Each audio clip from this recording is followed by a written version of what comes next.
Lomachenko and Devin Haney. I know you're not a big boxing fan, but we're tapped in watching some boxing. It was a really good fight, high-level fight. It's rare that you get two champions in the ring at the same time. That's the biggest problem with boxing as opposed to UFC. UFC, you get your main guys fighting. Unified. Boxing, there's a lot of politics. Yeah. You can't get these guys into the ring, so you get a good fight. And Lomachenko put it on Devin Haney. Now, Devin Haney's 24. He's from Oakland. He's a Bay guy. Yeah. But he got outclassed in that fight, and he got the decision. What's his boxing at his best, right? And Lomachenko's crying at the end. He's from Ukraine. He was fighting in the war. He wanted to bring the belts back for his son. So he had a lot of controversy there. But just an overall great sports weekend. Giants are playing well. They got a youth infusion here. Through 46 games, I kind of like where things are going. Now, they need some pitching. That's what it's going to come down to. I agree. But hitting-wise, they're going to be fine. You know, it's interesting. I feel like the Giants are in this weird spot right now, Bonte, where I don't even care if they make the playoffs or not. Not that I'm like, of course, you know, it's all about competition. You want to win the World Series, and like I get all that. But where they are in their life cycle is such a different spot than where like the Warriors and Niners are. Like the Warriors and Niners, like God, you got to win another one, right? Like you feel like the sand is coming out of the hourglass. Whereas with the Giants, it's like all house money. It's like I'm seeing all the youngsters. All I've wanted was a little taste of some of the youngsters, and I'm getting that little taste. And B, I got to be real with you, like. Patrick Bailey, I honestly think that the bat is like nowhere near where it needs to be.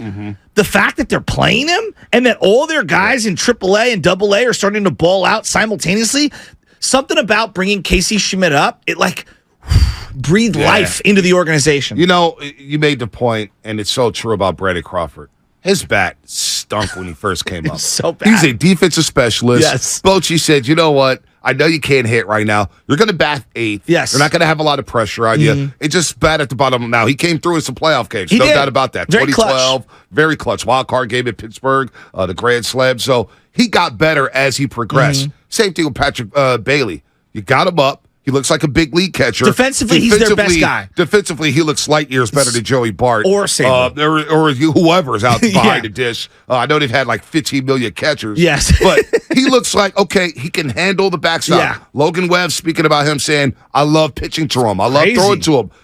Meanwhile, Logan Webb, you know what? I don't care if he's a 2. I don't care if he's a 3. I don't care if he's a 1. Give him the damn ball. We're going to have a chance to win the game. Yeah. That's all I want. Yeah. Logan Webb is that. So you hope the injury with the back tightness isn't too serious here because he's the one guy I know.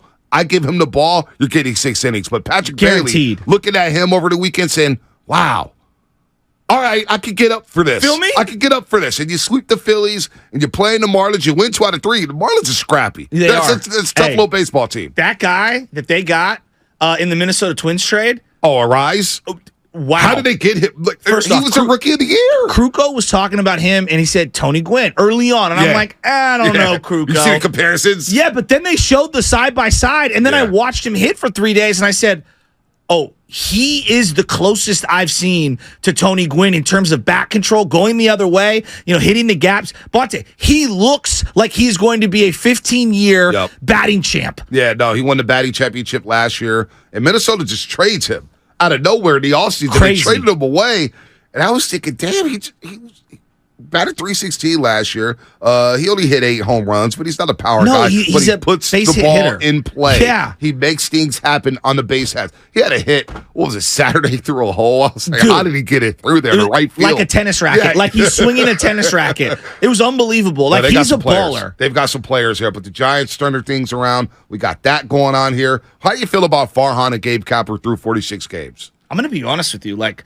I'm not at full pivot, but I'm pretty close to it. Because here's the reality is this. Like, you looked at the big league roster heading into this year, and it felt bleak. It did. It felt really bleak. You're like, what are we building toward? And now... And the start of the season, too. Remember how the season started with the Giants? It was like, oh, boy, too many moves. Yeah. I mean, just too many moves. And now you look at it, and you're like, all right, every youngster in the double and AAA is balling right now. Like, kind of shocking, right? And then you look up, and you're like, oh, Casey Schmitt, he looks like he's a 10-year player. Now, I don't know if he's ever going to be an all-star, but in terms of glove and a little panache when it comes to the plate, like, he's got the penchant for flair. Dude, I'm telling you, he picked up, being at that game in person, he picked that play at third base in the second inning against Philadelphia on that Wednesday afternoon. I looked at my buddy and I said, oh, that's big time. Because it was a hot shot to the corner, the way he snagged it, and everything he throws at first base. It's chest high. I know. I don't care where he's at. Cannon. cannon throwing chest high. And this is on an infield with Crawford, who has a cannon. Right. And his arm looks infinitely stronger than Crawford's. I mean, everything's chest high no matter what. He's running towards first base. Even the double play he turned when he was at second base over the weekend. Yes. I said, okay, so I got Estrada and I got Schmitt. Feel me? I feel good about that. Patrick Bailey. I begged for the youngsters. What happened to Patrick Bailey? Where's he at? We remember spring training. Where's he at? Now he looks like a player. Keep him up here. Yes. He doesn't need any minor league reps. Let him learn how to hit at the major league level. I'm cool with that. Then you got guys playing well in the minor league system. And I'm thinking now, because you know where my mind goes. This NL thing is wide open. The Braves are clear-cut the best team. Cardinals are starting to figure it out. But this is the most vulnerable Dodgers team in over a decade. Hands down. Hands down, right? If you could get one more pitcher. Yep. One more pitcher who can get you 6 innings and we'll play some Their stuff from Alex bullpen Wood. is still, like, to me, the Giants' bullpen is so hit and miss. Yeah. And I don't have a lot of reliable arms, but this is where I go back to, they're relying on them too much. Well, I mean, they don't have any starting pitching. Yeah. Like it's a double-edged sword. Like I don't think they're deep enough in the starting rotation, which takes away any little depth that you think you have in the bullpen, and they're not that good. But here's the reality, B. You're seeing the shapings of what we were told Farhan was going to bring in, and I have been the most skeptical Farhan guy on the planet. I mean, I've been very skeptical. I've been in and out on him 15 times in the last 3 years. But boy, it's hard to not sit here and go, all right, I'm seeing the everyday players come up, and they look like legit. If you can just get some pitching, I think we're starting to come around here. Well, Alex Wood keeps getting pulled in the 5th inning. And we'll get into that because I know he's not happy about that. But here's Gabe Kapler on the immediate impact of Casey Schmitt and Patrick Bailey.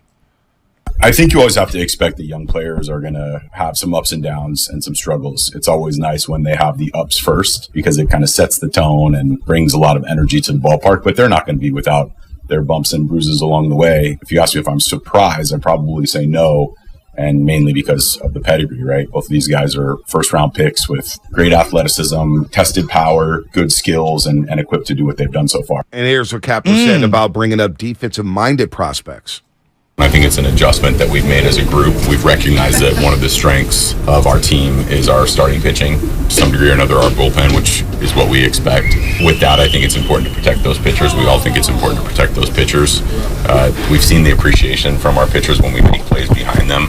One of the ripple effects that we saw last year is when we weren't able to make plays, it pushed relievers into the game earlier than we would have liked and taxed our bullpen a little bit. And what we're seeing when our pitchers go deep into the game is just the opposite. We convert ground balls into outs for guys like Alex Cobb and Logan Webb and Anthony Escalfani and others, and those guys are pitching deeper into games, which means there's less outs to get for our bullpen. And so I think we've recognized as a group the importance of that and have emphasized it.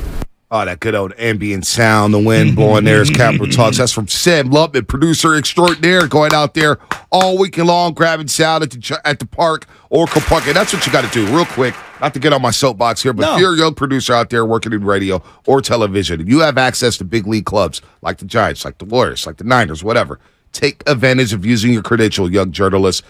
Sam Lubman putting on a masterclass. Evan Giddings does it with the Golden State Warriors. A lot of our producers here. I see Mark Grandy out there. I see Lucas Alexander. That's how you get ahead in the game. You get into the park, you're answering questions, and you get to see a big league game for free.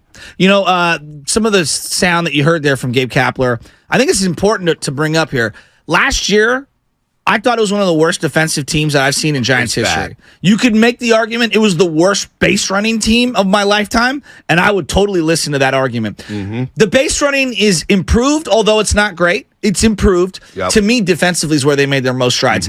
Let's start at first base. Lamont Wade Jr. taking over for Brandon Belt. I'm not bad at that. You know, I underestimated the transition for him. I thought it would be a big downgrade. I was wrong. He's playing well at first. He's playing really well at first base defensively. One of the best plays he made, to me, didn't even count. He snagged a foul ball. How about that? You remember that about a week ago? Yes. I was like, whoa, okay. All right, Lamont Wade Jr., and the bat has come alive. Well, and his OBP Lamont has been there. He draws a lot of walks. I look at second base. Look at the strides Estrada has taken. The guy had basically a clank glove last year. Everything clank, clank, clank off the heel. And this year, he's much improved. And now, to me, he's average to above average defensively because he's got range.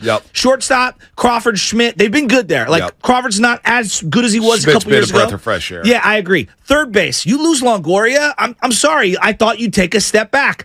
J.D. Davis and Schmitt have been unbelievable defensively. They really have. And then I look at the outfield. When Yastrzemski's played center, he's been good. When you have Conforto in right, he's been solid. Haniger's kind of an adventure in left, but Conforto to me has improved their right field defense because Luis Gonzalez was in and out defensively last year. Right. And Bryce Johnson's got that speed too. Absolutely. I like Bryce when he comes into late innings and he's tracking down balls. He tracked down the ball on Trey Turner. I think it was last Tuesday night. Incredible. In the gap.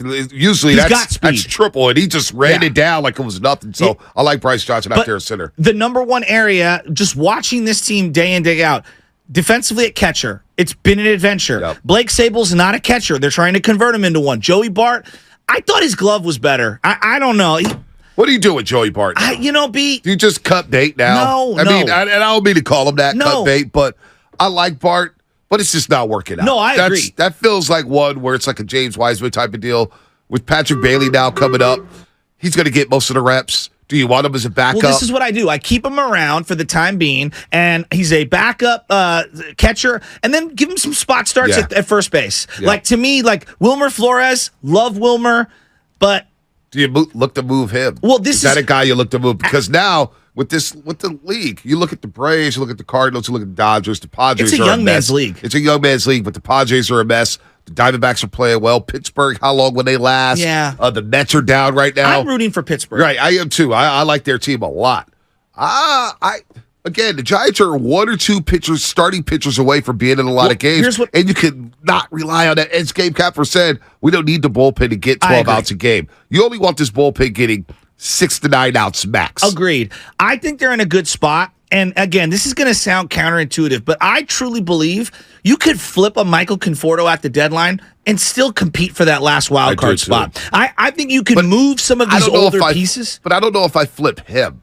Well, he's on the 1 year deal. He's on the 1 year deal. I get it. You make me lose. But, he seems like a good clubhouse guy. No, I hear He seems like a guy who has power, who can come up in a big spot and not feel overwhelmed. I like Conforto. Mitch Haniger's bat, I think, will come around at some point. I do too. So, I don't know. This 7-game road trip they got coming up here. But, Bonte, they're in a good spot. They're in a great spot. Because they've got other guys they can bring up. The key to me is this. Do not swing a deal that moves off of your young players because right now is not the time. This isn't even your window. Right. You're playing with house money. And that's like, if you make the playoffs, awesome. It's great. Yeah. I'll be excited. I'll be in the front row cheering this team on.